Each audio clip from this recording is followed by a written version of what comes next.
going to start off talking a little bit about crappie fishing. Well, first I'm sure you guys all knew who I am, so I don't need to get into all that, but we're going to start off with crappie fishing, going to walleye fishing, then a little bit of sturgeon fishing, some salmon fishing. Any questions you guys have?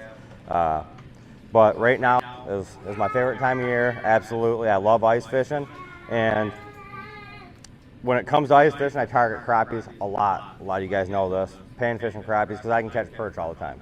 Do I love perch? Yeah, everybody loves to get a nice meal of perch. But why not target panfish, or crappies, I should say, when the perch are in them same cuts anyway, so you can walk away with a mixed bag, right?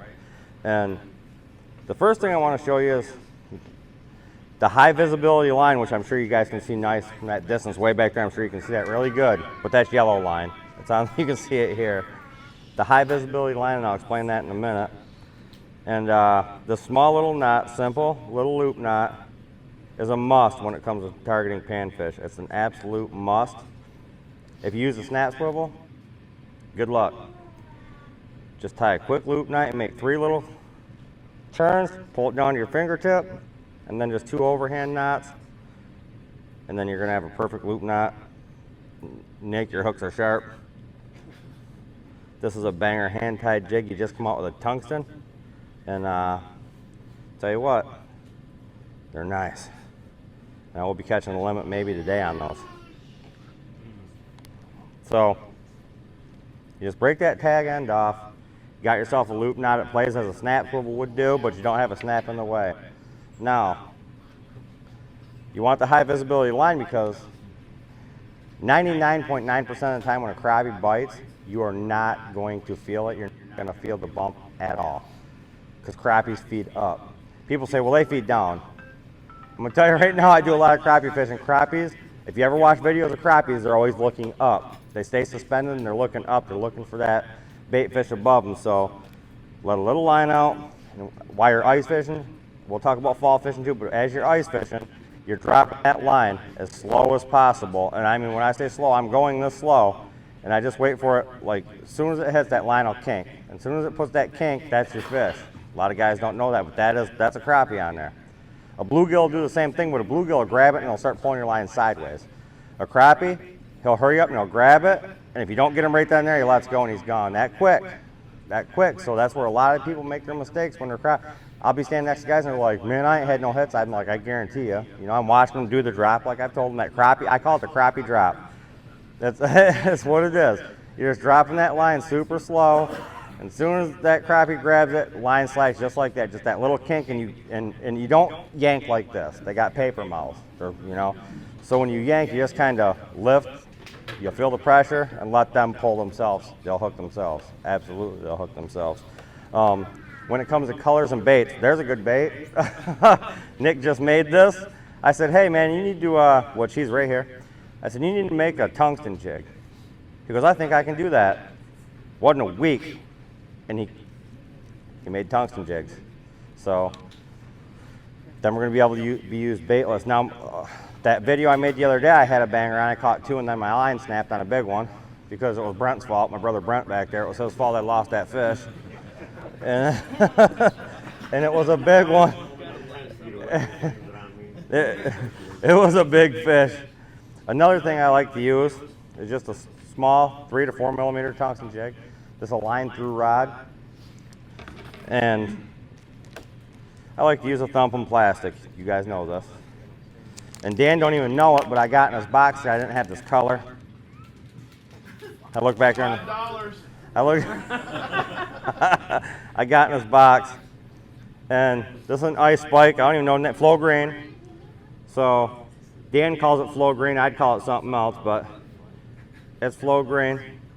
You just work it up just like that. No, I mean, that looks appetizing, right? So same thing.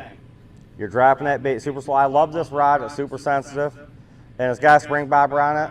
I pay 0 attention to the spring bobber. I have never paid attention to the spring bobber ever. Nice to have on there for the guys that like to watch the perch bite, but I don't pay attention to it. Same thing, and this is 2-pound test, by the way, 2 pound. You just, boom, as soon as it kinks up, you'll just watch top of that line, boom, boom, kinks up, you got a fish on there. Now, let's talk a little bit about where I catch my crappies. I'm going to not give locations because that's a hard thing for me to do. Hard to give up a good crappie spot. Now, if you called me and said, hey man, I caught a limit of perch, I'll put you on a limit of crappies, I promise. But it's like mutual respect thing. I've done it too many times. Took people fishing, got them on a group of fish. Next thing you know, they have 100 guys there, and I get a phone call when they're on fish. So mutual respect. You show me first, I'll show you. But let's talk about where I catch those. Structure. Every fish, we're going to get into it with the walleyes and everything. The crappies, they're going to be, they're in, people always say this canal sucked today and blah, blah, blah. Well, maybe it did where you were fishing. But every canal on Lake St. Clair, unless it's, the water levels are down this year, 3 foot. But if you are in any canal on the Lake St. Clair system, there's crappies, there's bluegills, there's perch in every one of them. How you doing?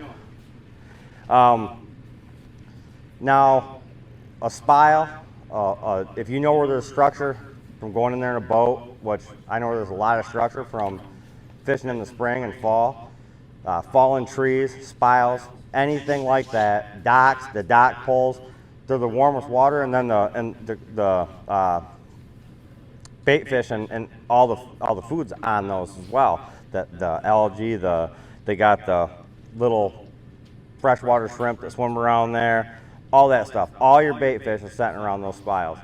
On the weed beds that you do find, when you do find them, if you can find them, they're going to hold fish. Out on the bay, same thing. People say, well, I've never did good on crappies or panfish out on the bay, just perch. I've had some of the most phenomenal days, and some of these guys back here, Jojo back there has seen it, Jason's seen it. The biggest limits of crappies and sunfish that you've ever caught out on the bay, out on Lake St. Clair itself, not in the canals and in the cuts. So you just got to know where those weed beds are and know where that structure is. Structure is key when it comes to fishing for any fish, really. So it's all about structure. My brother Brent back there, he's got a bum leg now. He had a freak accident on a bike, and he's got a fake leg. It's not fake, but he's got titanium everywhere, so I got to watch where I go with him.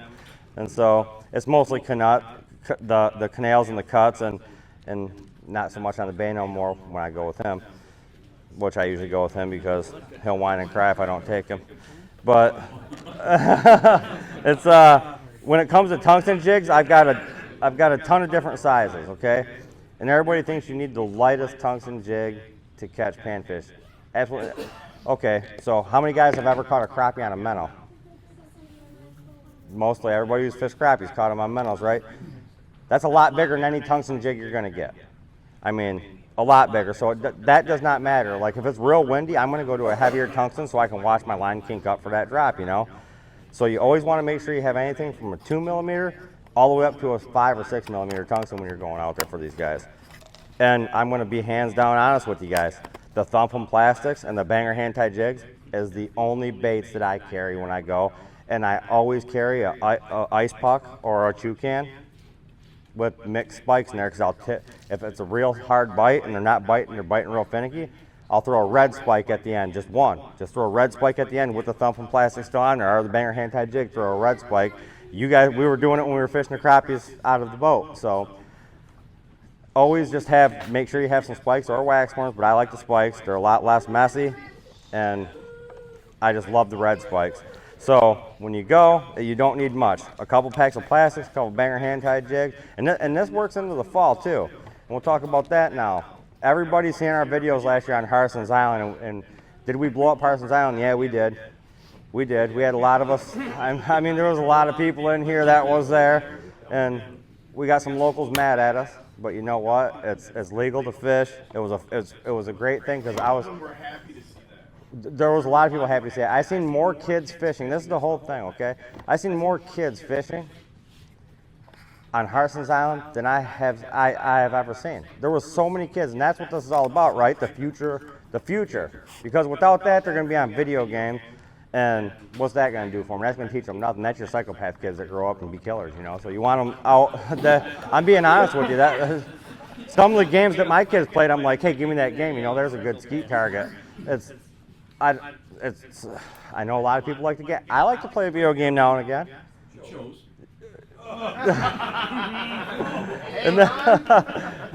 Oh, John. Latham's a funny guy. But yeah, so play some video games, it's fine, whatever, but be outdoors 50% of the day at least, you know. And like John was saying about his son Dylan, he's out walking the dog. To be able to play the video game, he's got to go outside, go to the canal. He lives on a canal, so he can go out and fish all day, which that's awesome. And the kids, they go down to the canal all the time. The twins are 20 years old, and they're still calling me every day, want to go fishing, you know? And that's how I brought those guys up, hunting and fishing. And John Borkovich is here, and that man back there has influenced me big time, because if it wasn't for him, I'd probably be in jail, and that's no lie. And there's going to be a whole story. I'm going to do a whole story on my YouTube about how I got to where I am. I used to do some bad stuff. Was never addicted to drugs. I was really addicted to hunting and fishing, like super addicted.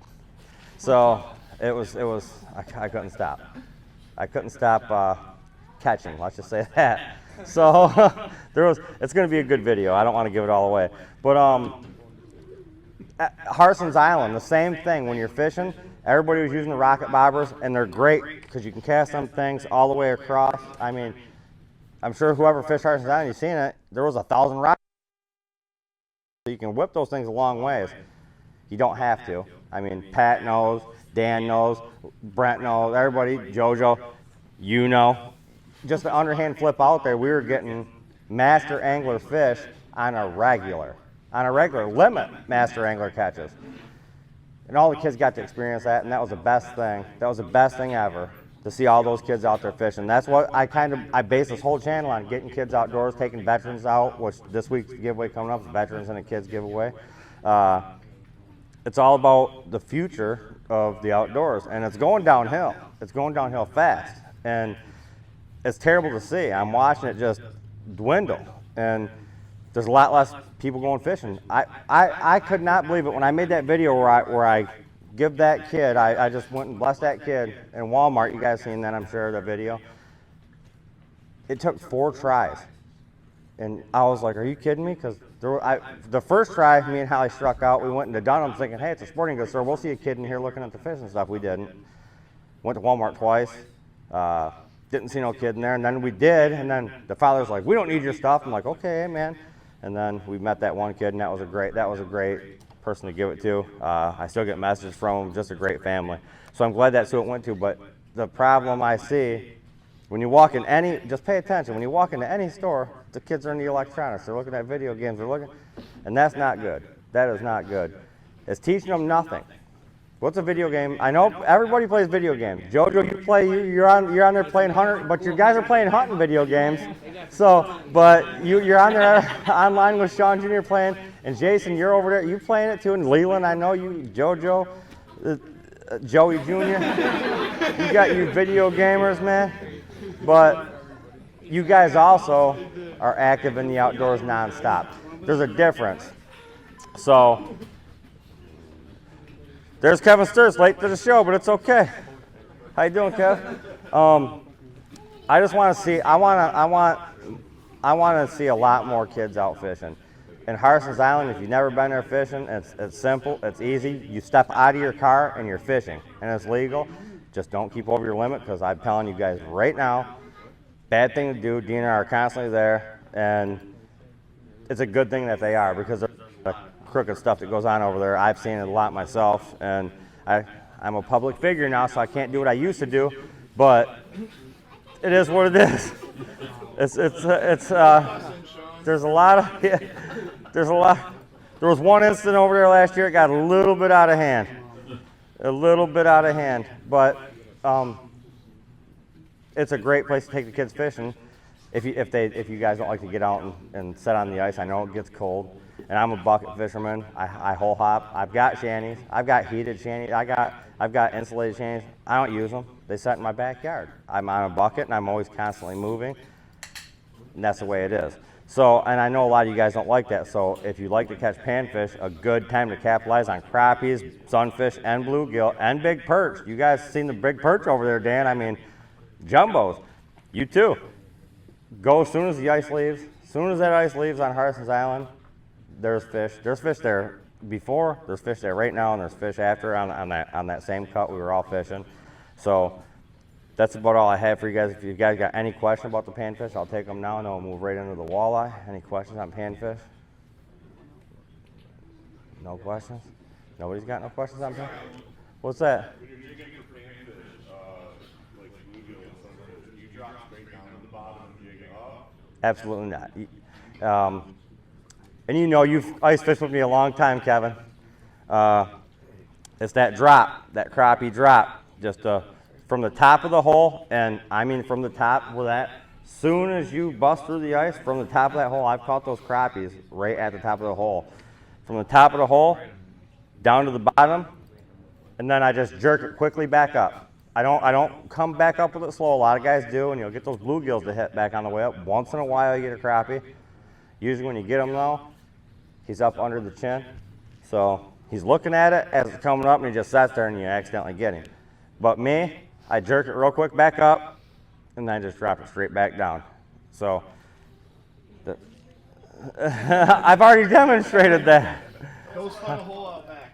Yeah, go spot a hole out back. I probably catch some crappies right along these docks right here, man. Adam won't let me back here. He knows better. 2 pound test. 2 pound test. 4 pounds okay. You want to use high vis. You can see they're both yellow. Orange. I think Brent had orange on his rod.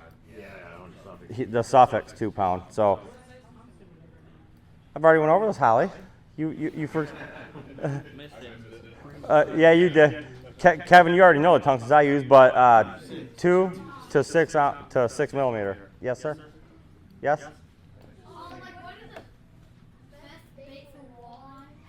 We're gonna go over walleye here in a minute. The legend's standing right behind you, right there. But it's different. It's different.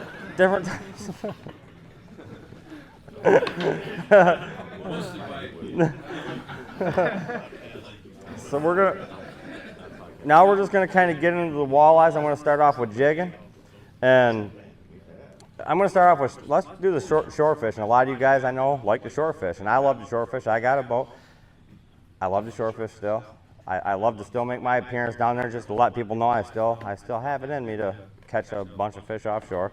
Me and my brother Brent and Holly, we'll go down to the boardwalk and everybody will be down there and, oh, the fish ain't biting. And the next thing you know, they're like, well, what the heck are we doing wrong? It's all about presentation, the same thing. It comes back to structure, knowing how to jig that bottom, knowing how to walk the wall, knowing where the walleyes are set in the water column, the whole thing that you do in a boat, you got to worry about on shore as well. And a lot of guys go, well, how do you jig walleyes on shore? How do you vertical jig walleyes on shore? You don't vertical jig. There's no such thing as vertical jigging walleyes on shore. There's jigging on shore, but you're not vertical. And that, to me, that made me a better vertical jigger in the boat because I've jigged where my line's up here or way over here, and I've caught walleyes. So when I'm in a boat, it's just like catching fish in a barrel. It's like, bam, there he is, bam, there he is. But when you're on shore, you're casting upstream, letting it hit bottom. You usually get 5, 6, 8 bounces, and then it's gone. It's in the current way up top. So I use a 1 ounce head just like I do on the boat. I never change out. The only thing I really change once in a while is a body color. I'll use my 1 ounce jig heads. People will get mad. They'll say, oh, this paint didn't hold up. Well, I've caught 1.5 million walleyes on a plain lead head. You got to think that plain lead head looks better than a orange head. You don't see a minnow swimming around with an orange head. If you do, it's diseased.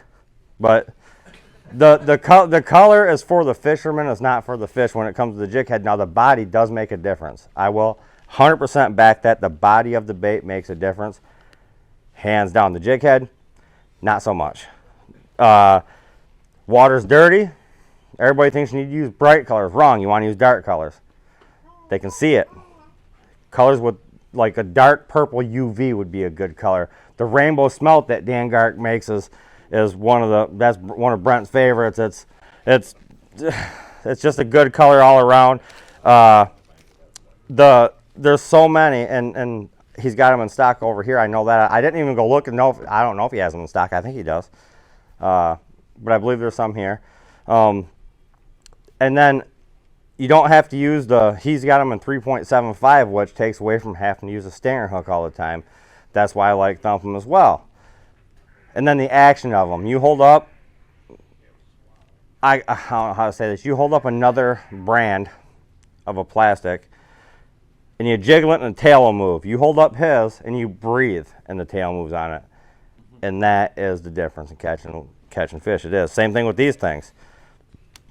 I don't know if you guys have ever used, I ain't gonna say other names, but I know I have. And here, I'll just take this one off. This thing right here, the water itself, I mean, just holding it, look at it, I can talk, it moves. The water itself will give this thing enough action, and as you're dropping it, it looks like a dying bait fish, so they come up and they smash it. And it's the same thing with the walleye. And his baits are phenomenal. And he's also got the ice baits here. We'll talk about that later. But anyways, when you're jigging walleyes from shore, make sure to cast at that, it's like an 11 o'clock angle. Let a bunch of line out. You'll see your line stop. You just watch your line, and I recommend 12-pound braid. You watch your line stop, boom, close your bail, reel 3 or 4 times down, and just start jigging. And then when you feel it lose bottom, reel up and redo it.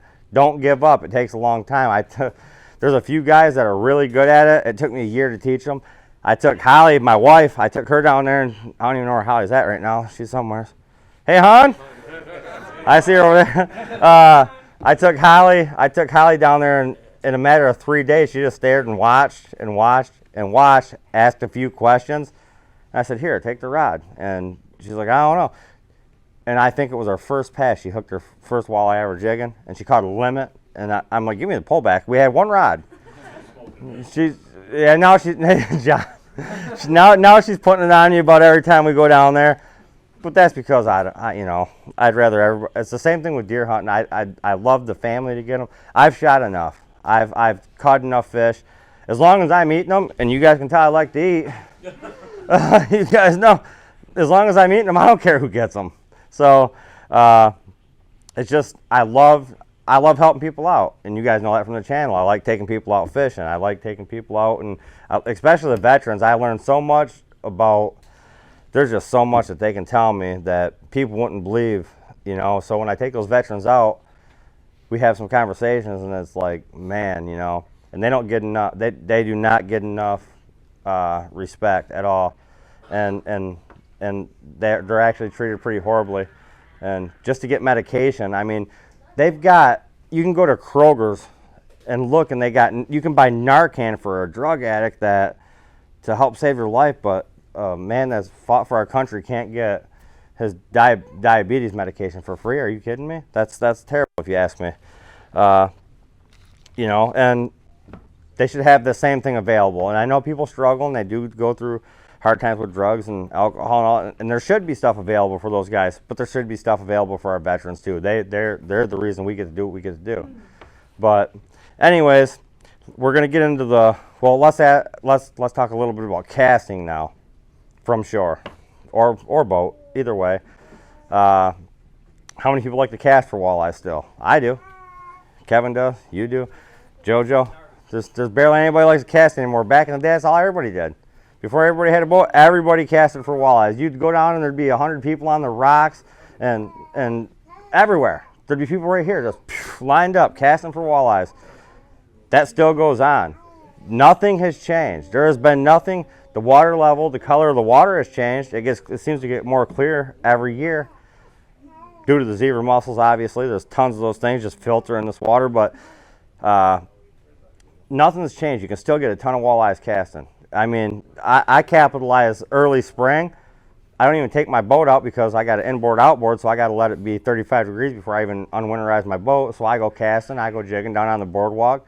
When there's icebergs coming down, when people think the walleyes ain't here, them smelt are here. Before smelt season actually opens for using the big nets, them walleyes are in here eating those smelt, and they're nice walleyes. So you can go down and you can cast a limit of walleyes in half hour, so. And what I'm doing is I'm using the Thumpum 3-inch plastics, and I'm using one of his banger hand-tied jigs that I had him custom make me, a 1/4 ouncer. And I run a 3-way swivel. I run a 3/8 head on top with a 3-inch Thumpum with a lead about that long. I never measure my leads because Who's got time for that? I bite off a piece of line like that's good, and so I 18 to 20 inch lead on off the 3-way to a 3/8 head, and then I run a 24 to 36 inch lead with a 1/4 ounce head, and in the water they run just like this. So it looks like a little school of bait fish coming through, and just cast and pound the walleyes. It still goes on, and it's very productive. On those leads, are you using the same pound test that you're using on your main line, or are you doing something lighter? I run braid 2 to 3-way, and then I run 8-pound fluorocarbon off the 3-ways to the base. Yep. Any questions on that? Nobody's got no questions on that. Nobody cares about casting. I know I do though. All right, so we're going to talk a little. Whip it in your boat, I'm casting the bank line. Yeah. I've been behind him anchored up and watched him casting. Holly's killing him out the outside whipping, and he's killing him on the inside with casting. Absolutely. Hey, when we go out whipping in the boat, I got my casting rods always ready and available because I just love to cast. I love. Both have anything ready and available is near impossible. Don't go trolling with me in a 6-foot wave.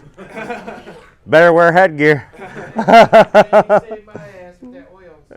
I did say I was ready that day. I had some extra oil. You were smoking pretty bad, man. It was not looking good. Did you ever try that pencil plug I gave you?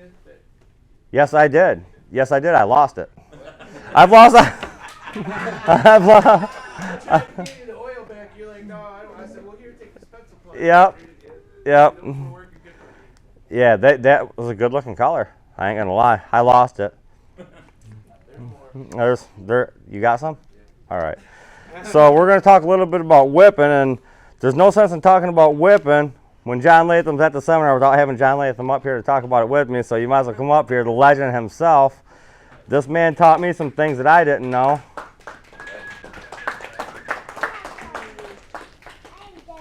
We're not going to talk a ton about whipping because, as you guys know, I'll be back on the 17th of February, and I'll do an hour or so on whipping and teach y'all what I've done to fine tune the game.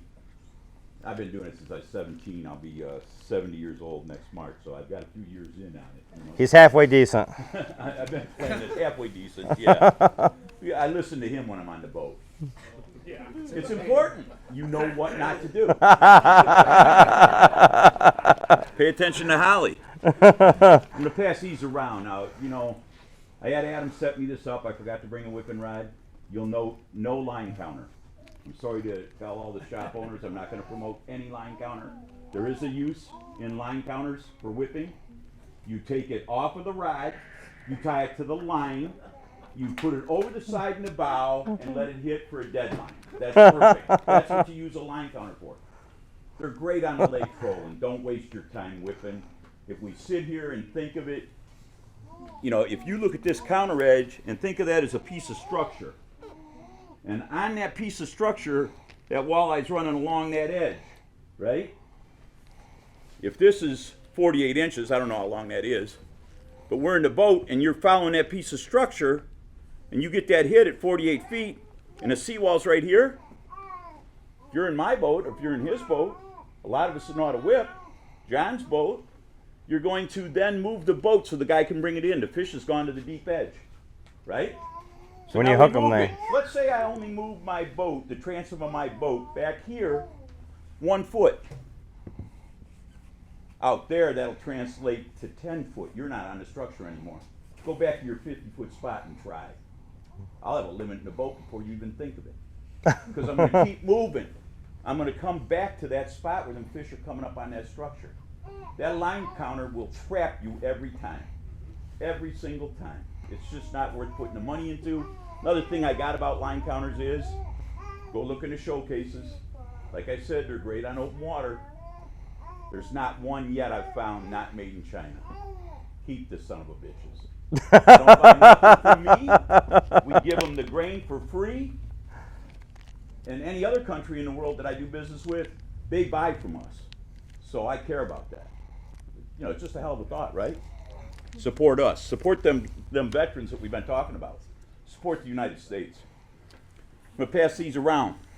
Them are John snaps. He likes to use those. Yeah, these are the snaps I won't That's use. when If you're using this snap, the most typical American snap with that little brass rudder in the front, throw them away. You know, in the old Absolutely. days, where Polly used to put a little piece of paper in the boxes. Any of you guys remember that? Little piece of paper, right? It tells you how to run them baits. Nowhere did they ever suggest you put a snap swivel in front of that bait, because it changes the action of that bait.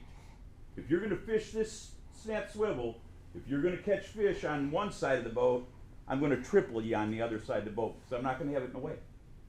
That little rudder, that piece of brass, when the water moves, that rudder moves. And that rudder dictates how that bait works instead Absolutely. of the nice action that a Rapala has. You know, the Rapala families put a lot of years into learning to mimic bait fish. And it does. If it's tuned right, it sits there in the water and it swims by itself. The minute you weigh it down, you're going to pull the nose down, the tail goes up. It's just not the right way to do it. So when you tie your snaps, use a clean bass snap, no piece of brass in front of it. that brass is heavy. That brass is heavy. So I'm going to pass these around. Don't use them. Throw them away. You caught more fish right away. Took me 2 minutes to teach how to catch more. That's all it took. You know what I mean? So that's the beginning of it all. Like I said, we'll fine tune it all. I'm going to teach you guys when I come in February how to tie leads, how I tie my leads. You're going to tie your own anyway. Don't waste any time out on the boat tying a lead. He's got to bring his glasses with him to see how to tie those leads, Can't though. see. I can't see, and I He's gotta bring those glasses. I can't see. You know what I mean? So I don't know how I always smoke them. I can't see, but so no line counter. Think about this too. Like I told you, I'm getting old. I started this when I was 17. I love the story I told at the Lake St. Clair Walleye Association. Some of you guys saw it. You know, I was working in a bowling alley in St. Clair Shores when I was that age, and I met a guy who took me out whipping, you know, that night. And the guy who actually taught me, a guy named Bob Fowles, who's passed now, Bobby had 52 fish in the boat by the time I caught 6. You know, so you learn to pay attention to what these guys are doing that are always consistently on the game. You know what I mean? So there's all these little tricks. I just thought more recently, I had a contractor at my house measuring the room, and he used a laser measure. You know, they're kind of fascinating, that damn laser tape, right? So I'm thinking to myself that I go anchor. I'm an old guy, so I don't really 100% trust that the government is giving you the exact same GPS as they use. So I don't really believe that when you anchor into the GPS that you're exactly on the, you know, you're probably within 10 feet, maybe 5 feet if you're lucky, but to be exactly on the spot. So if I'm pulling in and I look over here on the seawall and there's a ladder going in, I get used to that ladder being there. You know, I know how to drop my anchor and come back to 100 foot, end up in that spot, in the proximity of that spot. I want my transom lined up right. But this year, I'm going to zoom it with the laser, and if I'm 18 foot off and we smoke the fish, next time I get there, you can believe I'll be 18 foot off because I'll zoom it with the laser again. So, just a thought. Maybe that laser is going to fine tune your game. You know, anybody who's whipped, anybody in this room that's whipped will tell you sometimes 1 foot is a monster. I can be 1 foot, not get a bite, swing that boat, and slaughter it. Absolutely. You know, we have many a times been out, anchor once, you know, get 1 fish, 2 fish, it's slow. Re-anchor, 1 fish, 2 fish, slow. Re-anchor and smoke them. It's hard to fish enough to learn, is it the third move? Is it the timing? Are the fish starting to come up now, right? You gotta pay attention to what you're doing. Probably one of the best tools I have, and I started when I was 17 years old, writing journals. You know, so I have journals, and all they say is today's date. They tell you the weather condition, the clarity of the water, how deep I anchored, what I caught the fish on. You know, no big deal to start. It's short, brief information. But as I compiled that year after year after year, I started winning tournaments with it. Because whatever I fished, I'd go back and read thing and find out what was these conditions, what was I doing in these conditions, what's the average best. The other thing I got that none of you can have? I got all of you. You're all running in my garage having me paint baits, right? So you think when one of you comes in and says, Johnny, can you paint me 12 of these, that I don't pay attention? I paid for me, of course, right away. Then I go out on the river and find out where you're fishing those baits. As soon as you pull out of the hole, I'm sneaking right in, and there's the same exact bait. It's not a hard game. You know what I mean? It really isn't. So I'm not giving you guys that information. I am going to be making some announcements that I'd like you guys to watch for. Shawn will be talking about it more. We're going to do a really nice giveaway in 2 weeks on his page. Super nice giveaway. I put together a really nice box of some of my favorite stuff for you guys. It's not junk that's been laying around my garage. Every single piece in that box, except for the right snaps and swivels, every single piece in that box I painted myself. It's all hand signed. It's stuff that I use to fish with, and it's the best of it. The stuff that I can't get that I try to get off of him. He can't even get it. So, it's going to be fun to give that to you guys. $400 to $500 worth of stuff. Just get on and watch them, and you'll get a chance to win that. That's kind of cool. And then the next announcement we will be making is, I'm going fishing, guys. I'm going to quit. So what's going to happen in that quitting is a couple years of finding out from all of you what are your favorites. And instead of painting 300-400 patterns, I'm going to come down to about 40. And we're going to stock those at Jay's, and we're going to stock those at Hook 1. We're going to stock them down at Angler's Point. We're going to stock them down at DipNet. Other than that, I'm going to spend 2 years releasing my favorite 20 baits. And they're the baits that no one has ever seen. They're baits that I've won a lot of money with, a lot of tournaments. Baits that I learned from Gary Roach up to myself, through years of doing this. And those are going to be available on very, very limited quantities. So when you hear from me or Shawn or one of my other promoters that it's been released, get your butt to the store and get them, because there's going to be only a few. That's his end game. Yeah, he's that's calling. going to be the end game. So there's no more painting from Latham after that. So I'd like to see you all on the 17th if you can. How you doing? You get time? I'm going to bring the equipment so you can tie leads with me while we're here, and take them home with you. Yeah. What time is that going to be on the 17th? I don't know. You'd have 10 to o'clock. ask Adam. 10 o'clock, I think. 10 o'clock. 10, Adam? Yeah. And Joel's come. They've got me advertised twice up there. Once as the 10th and once for the 17th. Joel Pytek's going to be here on the 10th. He's a great local tournament guy, and a charter captain. He's got a lot of information too. So this is a great house to stay in. Come in. Thank you.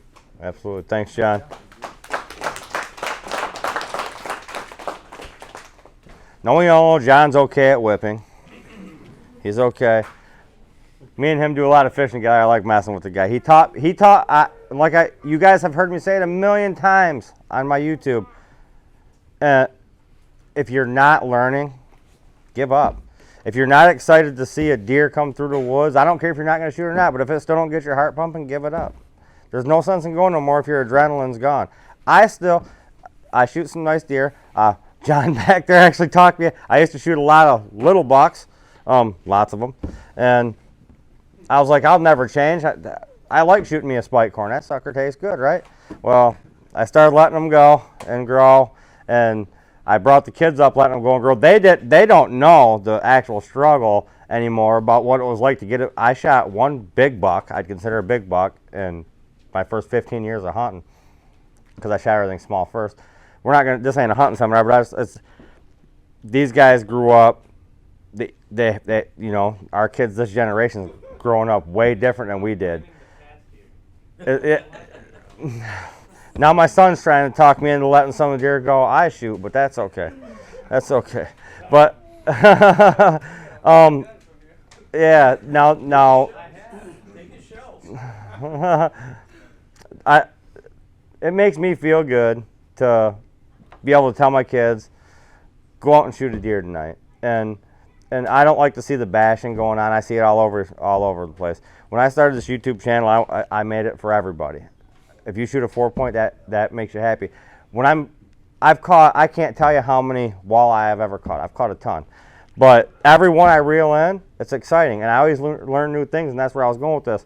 I was out whipping with John, and he looked over at my leads and he goes, "What are you doing?" I said, "Running my leads." "The hell do you think I'm doing?" And he goes, "Well, hold on, hold on." I said, "Oh, here we go." He goes, "No, I'm telling you, you're doing it wrong." He's like, you're running them way wrong." And I'm like, "Catch fish every time I go, well, let's see who catches the most." He's like, "I'm going to smoke you if you don't listen." And we stayed pretty consistent. I did listen, though, and it made sense. I used to put, from my 3-weight to my first lead, I'd run a snap, swivel, and a barrel to a snap, swivel, and a barrel. Then off the back of that lead, a snap, swivel, and a barrel to a snap, swivel, and a barrel. I only run 2 leads. He runs 3. He's like, take that barrel off everything except for where it comes off the back lead to your second lure. And I'm like, "What?" He's like, "Yeah." He's like, "You don't need that barrel." And I tell you what, it was a game changer. Like I said, you're always learning something new. So when he taught me that, I was like, I sat there for a minute, didn't even fish. I'm like, man, I'm still learning something. You know, I thought I was a know-it-all on whipping, and I'm not. I'm learning every day. And we didn't talk too much about the colors. The color patterns make a huge difference when it comes to body baits.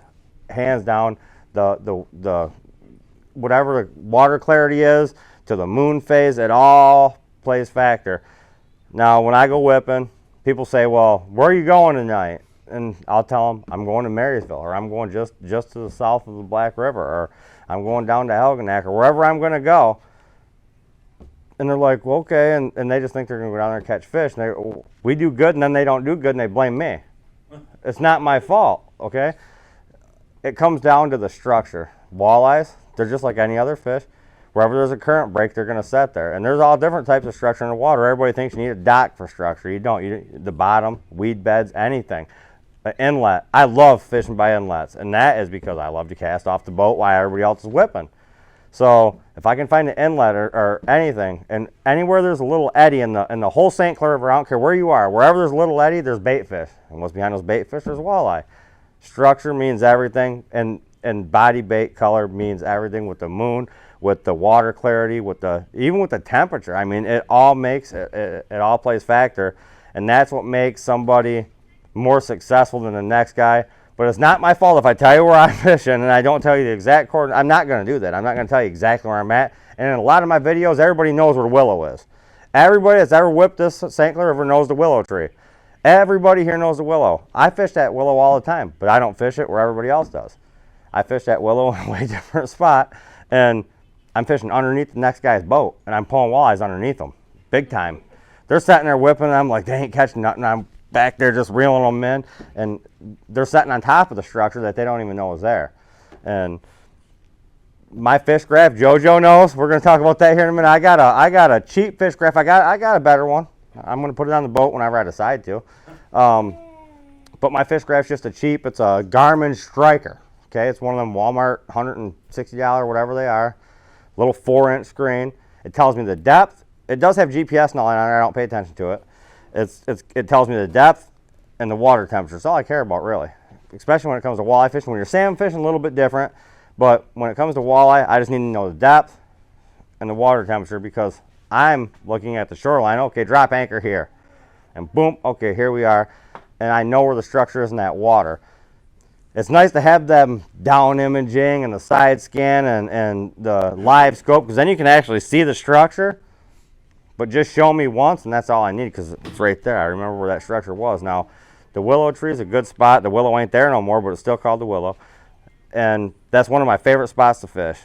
And there's always walleyes there along the whole shoreline. Somebody's whipping off the left-hand side of the boat. Somebody's whipping off the right-hand side of the boat. And I'm casting up along the seawall. And it's just a great time. So, but the bait makes the difference. And if you have not seen I mean, you could, I don't know if Adam has a UV light here, but you do. You could take and go over John's baits and just go like this and see the difference that it's absolutely phenomenal. So, whipping walleyes is one of the, what's that? There's UV lights right on the display. Is there? There's UV lights right over there on the display by the Lathams. If you guys want to check that out, make sure you do that. Absolutely amazing. And when you're whipping a walleye, it's definitely the meat game. You're going to catch the meat, you know. jigging's a great way to catch fish. I love jigging. Larry Lixie, when he was alive, he's the man who taught me how to jig off the boardwalk. He was the first person to ever jig off the boardwalk. And I watched him one night. I'm like, what are you doing? I was like, you ain't catch no fish like that. I come back and he had a bunch of them laying there. I'm like, wow, you're gonna teach me? No, I'm not. Well, yes, he did, because I stood there for weeks, and I did. And he's like, you gonna leave me alone? I said, no, and I'm not gonna leave you alone. All right. So he finally showed me, and we used to sit on the bar stools down there and jig, until he passed away. And then I kind of give it up. It was a hard hit to me, when Larry passed away. And now jigging's blew up. You go down there and there's people from all over the whole United States, literally down there jigging walleyes. It's crazy. And From other countries too. a lot of people come. Yes, they have. There's a lot of. Yes, sir. There's a lot of out-of-towners, out-of-countryers there now, and but there's other spots to jig. You don't have to go to the original spots we used to jig. I got a spot north of the Water Bridge I jig. I got a spot right down here I jig. Offshore, I got a spot a little bit farther down, all public, I jig. I got a spot just up the way between Pine Grove Park and here I jig, and you can pound walleyes. Just find a spot where there's a little current break, a little bit of a backwater, and you can jig those spots from shores, as well as whipping. Same thing. Whipping from shores. Noah here knows. Whipping from shore. I got a buddy named Marty, and he literally slays the heck out of the walleyes right from shore. I go down once in a while, and I like to whip from shore. But it's just, and always in my mind, I'm like, why am I doing this? Why am I whipping from shore when I can take my boat out and I can go out of Black River, launch, boat, be in an hour, home, clean fish, everything? Why am I going to come down here and spend 2 hours? I just like to fish. Since I've had the baby, since Peyton's been around, it's been a lot harder for me to get out as much on the shore, so I take the boat when I can, go capitalize on that, and take Shawn or Jason or Willie. Loves to go. Willie's with me all the time.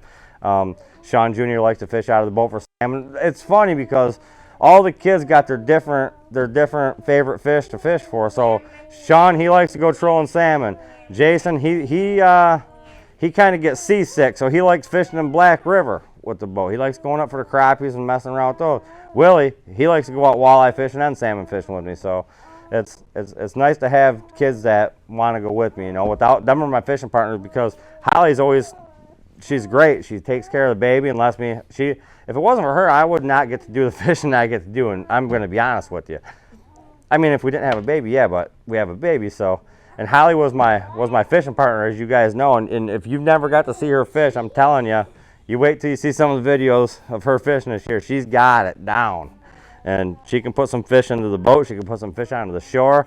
And it's real funny watching her go down there and outfish all the guys down. I'll just sit on the bench like I don't even know her. It's my wife, Goes down and people are like, what the? She comes down jigging, boom, boom, boom, flipping them. Not even using that, just flipping them over the wall. And guys are going. And then I'm like, let's go. Let's go. And they're like, what'd you use? And shows them, dump them plastic, Where'd you get those? Jay's, check them out. And then we just out of there. She's good at fishing, and I just like to teach people, man. And that's what. And I taught Noah a few things. I met him down. First time I ever met him, I met this whole family right here. They were down and they were fishing and not doing good. And I come up and I dropped my line in and I was walking the wall. I dropped my line in and I walked right in front of them. They've been there all night. I walked in front of them. I'm like, there's one, and I flipped one over, and they're like, what? I went a little bit farther. I'm like, there's another one. Flipped it over. I'm like, what? And I had a pocket full, like it was full of thumping plastics. And they're like, what do you use? And I was like, these. Here you go. Here you go. Here you go. And I think it was 5 minutes later, you hooked one. I was like, there you go. That's what I like to do. I like to help people out to get, I want everybody to catch fish. I don't like to see people. A lot of guys like to go out there and watch somebody struggle. Me and Mike were just having this talk.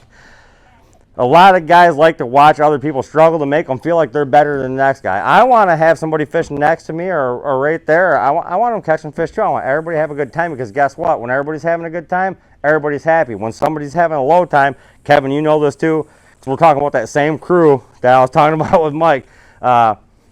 When somebody bring the whole place down real quick, and I don't like to be brought. I don't like negativity.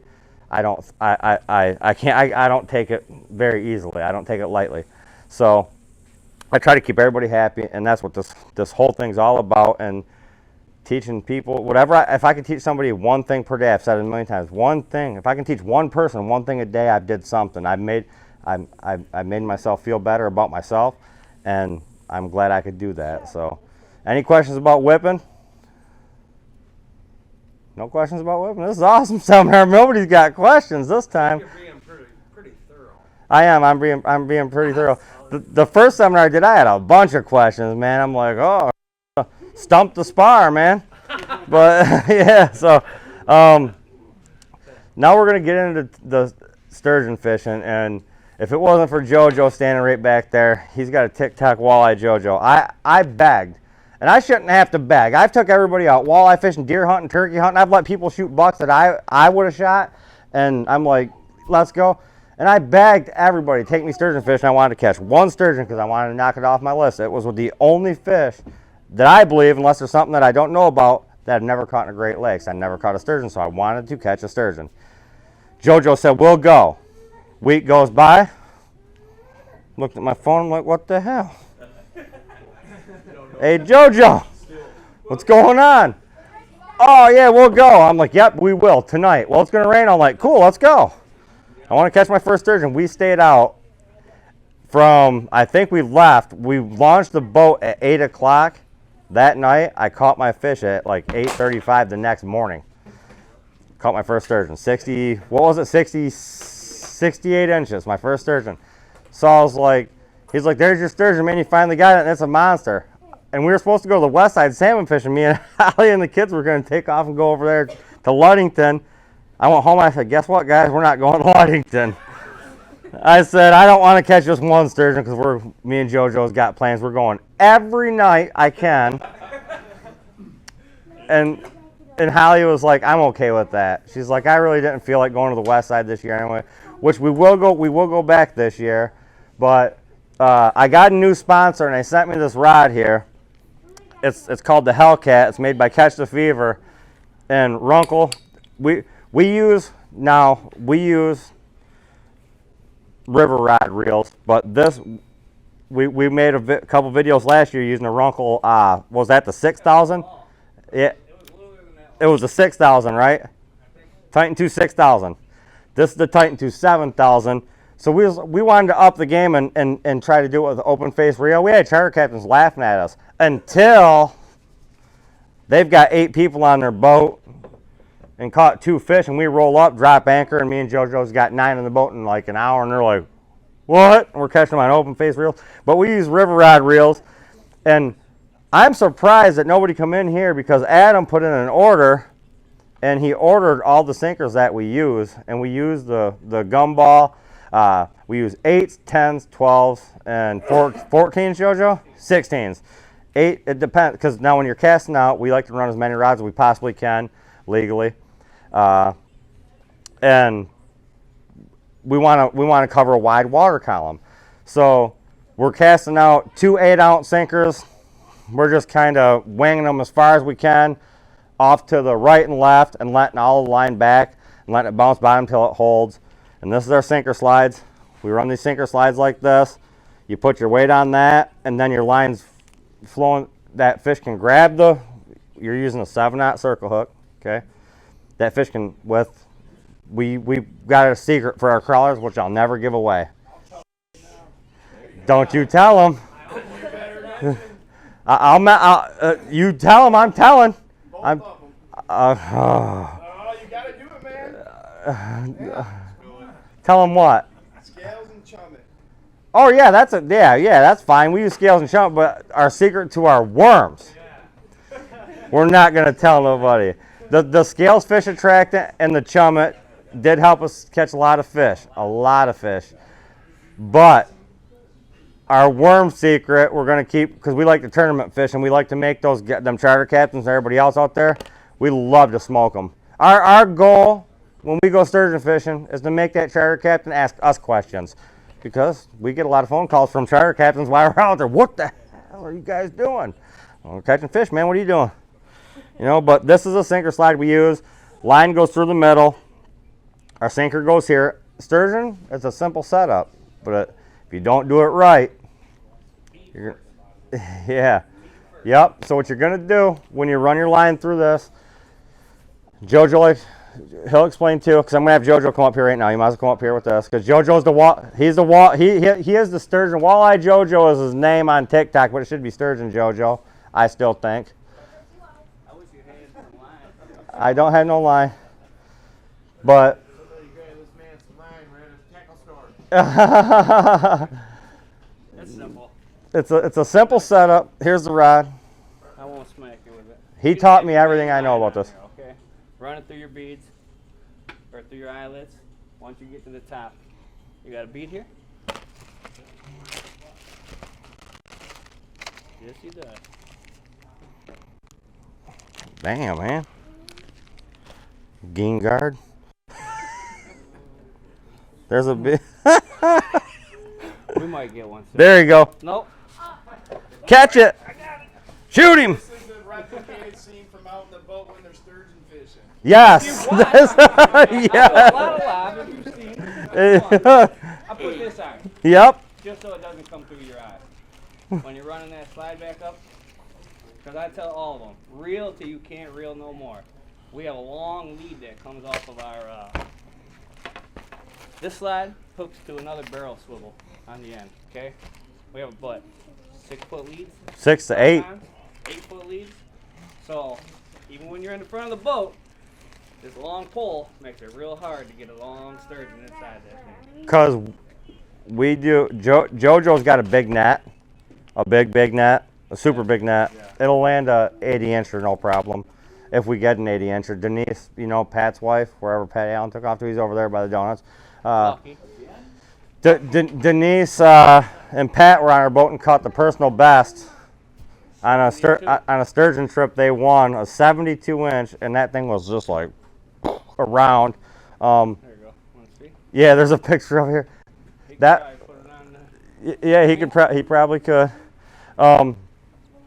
That fish to get in the boat was something else. There's been times we've got no net, so we're grabbing the fish and we're wrestling the fish into the boat, trying not to hurt the fish. And tournament fisher. Didn't want to fish with me. Had a little sniffle. he had the COVID going on. I didn't. He just thought I did. The family did test positive.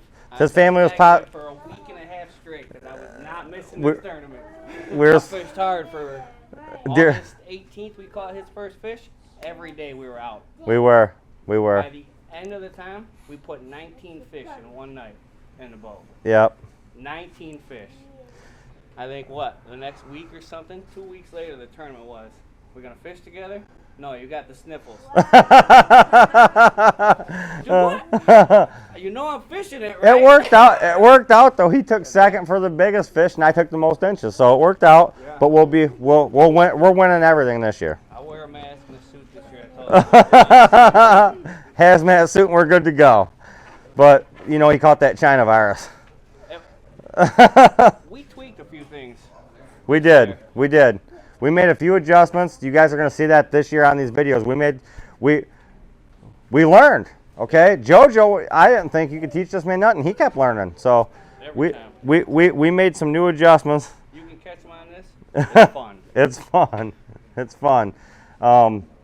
We try to do the most and make it fun for everybody. That we're doing a lot of giveaways for sturgeon trips and stuff like that. And JoJo, he's right there. He's like, hey, let's give another sturgeon trip away. If it wasn't for him offering, because a lot of times, We missed one at the end of the year, and that was due to my boat. yeah, we missed one giveaway from Average Air Gunner, My but boat broke down and ducks showed up. So. yeah, he went duck hunting and My boat still broke down. uh, Going to the garage this weekend. Yep. Moving the columns up. The fishing will be a breeze this year. we're gonna have a lot of fun. But 6-aught hook on the end of your line. yep, 6-aught. You don't need to go no bigger, no smaller. did I say 7? I don't know what. I think I did say 7. How many crawlers are you putting on that hook? As many as you can fit. We go through I think the most crawlers we went through in one night was 18 dozen. That's when you dumped them on the floor, right? No. I think we were wrestling a fish, and I may have kicked it. Yeah, that's That was a flat. if you've never seen JoJo get excited, which you all have on my videos, when he hooks into a sturgeon, everything on the boat's in trouble. Get out of his way. Because he's going to make sure that fish is hooked, and then he's going to calm down. Yep, all the rods. But then when it jumps again, he's going back crazy. All So the rods stay out too. I don't care. We ain't gonna tangle. I promise. We might get tangled, but we will be untangled within 10 minutes of everything. I've never seen somebody move so fast. That's why me and him kind of just, it worked out well. I've never seen somebody not panic when a bad situation's happened on a boat, and this is a man that don't panic. He's just like, there you go, reel him in. I'm like, you're going salmon fishing with me, because I have some horror stories out there salmon fishing. Oh man. 15 foot. We run 8 rods off the back of my boat. Yeah. How do you hook a salmon? How do I hook a salmon? Yeah, do they just tear up the bait and swallow it? No, when I'm out, we'll talk a little about salmon fishing. No, And- I meant the sturgeon. Oh, the sturgeon. Okay, now here's what's crazy. People think when a sturgeon hits, you're gonna get a bite like this, right? You're not. When a sturgeon hits, you're gonna get a bite about like this. Sometimes they hoover it. Sometimes they move it. Once in a while, you get one to wham, wham, wham. But most of the time, you get a sturgeon bite, it's gonna be a like that, and then you pick up the rod real slow and you hold it. And then you wait for it to bump, bump. He's always like, wait 3 times, bump, bump, and then that 3rd time. And you don't go, which we've both been guilty of getting too excited, like, yes, sir, wham, damn, he gone. You just pick it up and you reel down to them and just kind of go like that. And they're hooked, fish on. When you feel that tension, But it's hard as an angler, knowing that there's a monster at the end of that hook, not to go, come on now. You're missing them every time. JoJo one night, he's like, and then 5 minutes later did the same thing. I'm like, do I need to hook him, man? You're been out here 3 hours, you missed 3. But it was funny. We were all guilty of it. And during that tournament, I don't remember how many fish I caught. 28. He remembers how many fish I caught. I caught 28 sturgeon in one night. I caught 8. He caught 8, but one was a giant. Took 3rd. And when we got into the tournament, and they go, it was funny how he said it. He goes, I just want everybody here to know that you guys got smoked, blown out of the water by a rookie.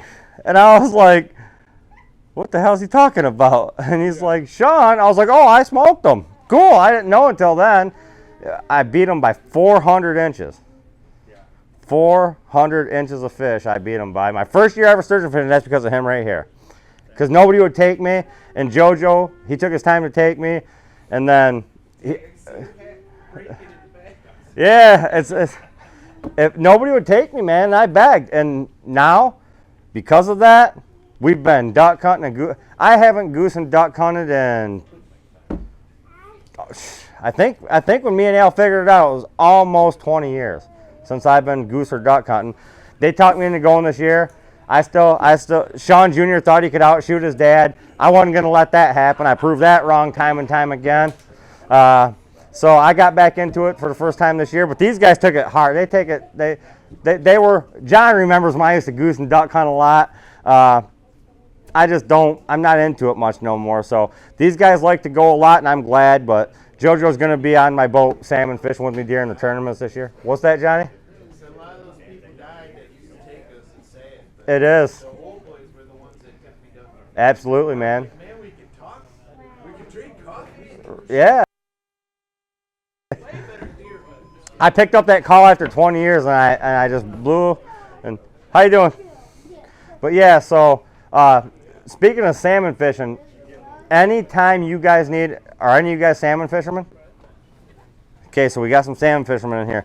Anytime you guys, do you troll them? Yeah?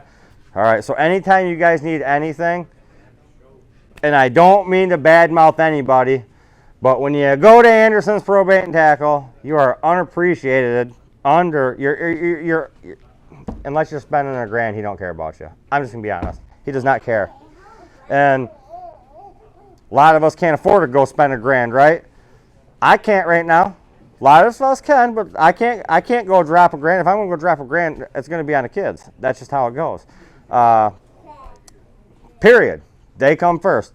So you can come up in here and Adam can place an order. He can get you anything you want. Within reason. Spoons, flashers, anything you guys need, he can get you. And that's the way to go. You come here, make an order here, you're going to get it for way better of a deal. No matter what, you come here, you're saving money. So who don't like to save money? I like to save money. So I've come to this place since they first opened as a bait shop, when they had barely anything in here, and it just kept growing and growing. So if it's not in shop, he can order it. So your silver streaks, anything you guys use, triple threat spoons, he could put an order in for my sponsors that send them to my door, would send them here in a heartbeat, knowing that I affiliate with Jay's. So all those triple threat spoons that nobody can have, which helped me in my salmon tournaments, because if all you guys, oh, go ahead, John. One thing I want to say is, when you come in here and support Adam, you're supporting one of them vets that we've been talking about. You absolutely are. You know, I'm not going to get into his personal life, but that man's been through hell for us, man. He has. He's right here. He has. You know, we need to support that and give him our praise. Absolutely. He's been through a lot. So, and Adam's such a great guy. He's easy to work with. I give Adam a hard time when I come in here. He gets pissed. Yeah, we all do. He gets pissed. He'll be sitting here at the counter, and I'll be going through his own personal lures. He's like, "What are you doing?" I'm like, "Looking at what you got, you know." Well, never mind. I'm like, "Yeah, well, we're in a bait shop, so." But anyways, he can order anything you guys need on demand. You know, he ain't gonna stock a bunch of salmon stuff and then nobody come in here and buy it. But if you need it, he can get it. And if you guys are familiar, if you don't know who triple threat salmon lures are, who remembers Pro King? Pro King salmon lures. Okay, so triple threat is the son. The father passed away that owned Pro King. Triple threat took it over. All a triple threat spoon is, it's the same profile. Even their banana spoons, they're the same profile as the Pro King spoons, where they just put the high visibility tape and some paint on it, and they change the color of their brass a little bit and shine it up. Great spoons, phenomenal action on them. Adam can order them right here to the store, and it's just, they're a great spoon. And I give away a little bit there. I'm not going to give away all my secrets because I'd like to win these tournaments myself, but just like this one here, the derby, the salmon and the walleye derby, I plan on doing some damage in this. So, and I think JoJo's going to partner up with me on this, wherever JoJo, when he's over there buying lures. But that's about all I have for you guys. You guys got any questions?